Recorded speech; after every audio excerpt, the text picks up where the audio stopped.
This is my copy of Mass Effect. Wait. This is my copy of Mass Effect. That is to say, it's stored on the PlayStation 3. Now, if the hard drive were to crash, I could replace it and then just download the game again from the PlayStation Store. Or at least I could, so long as the download was available on the PlayStation Store. I wonder how long that's going to be. Do you ever think about retro gaming in the next 20 years? When you find Xbox Ones and PS4s in the dusty corner of some grandparent's garage during a yard sale? Maybe it is stashed there with a bunch of games. Perhaps you find yourself saying, "Oh man, I had one of these back in the day. I gave it to my younger brother when I got my PS6 and Xbox One cubed. It might be fun to play some of these old games again." What questions do you face? Questions that are quite different from what you would ask when finding old cartridge or early CD consoles like you do today.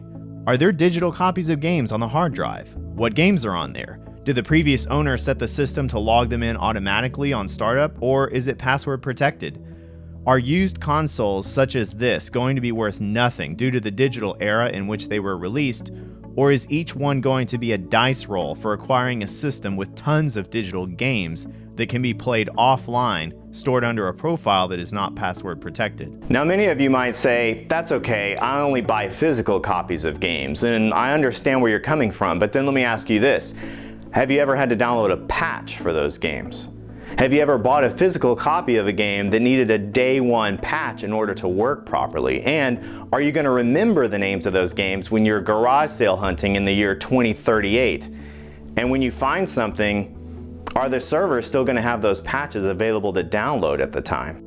Have you ever read the user agreements for various services you use? I mean, we're supposed to do that, sure, but how many of us actually read it?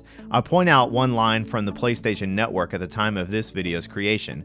Regarding access to purchased items, quote, "You bear all risk of loss for any loss of content you have downloaded, including any loss due to file corruption or hard drive crash. You are solely responsible if you do not choose to download or access the content before it is removed or your license expires, and for ongoing storage and safekeeping of the content. We are not obligated to provide you with replacement copies for any reason." What does that mean? Unless I missed something, it means they can decide old digital downloads from 20 years ago take up space and can be removed or simply not migrated during the next server upgrade. And there are still other downloads that could disappear at any time simply because rights have expired. So what is the preservation of today's games going to look like 2 decades from now? Are we going to be able to rely on the original providers to still have the downloads available? Are we going to have to go to garage sales or hop on eBay or some other auction site to acquire used systems with unlocked profiles that let us still play these old games? Suddenly things turn from, hey, let me get this game down and put it in the system so we can play, to, oh, Mass Effect, huh? I think that's on PS3 number 12 over there. Let me get the system off the shelf and plug it into the TV so we can play. What are your thoughts on preservation of the digital era of gaming? Leave me a comment below. If you have other ideas for gamer questions, you can also leave a comment. You can find me on Twitter @DisplacedGamers, and there's also a Facebook page available. Thanks for watching, and I'll talk to you guys again soon.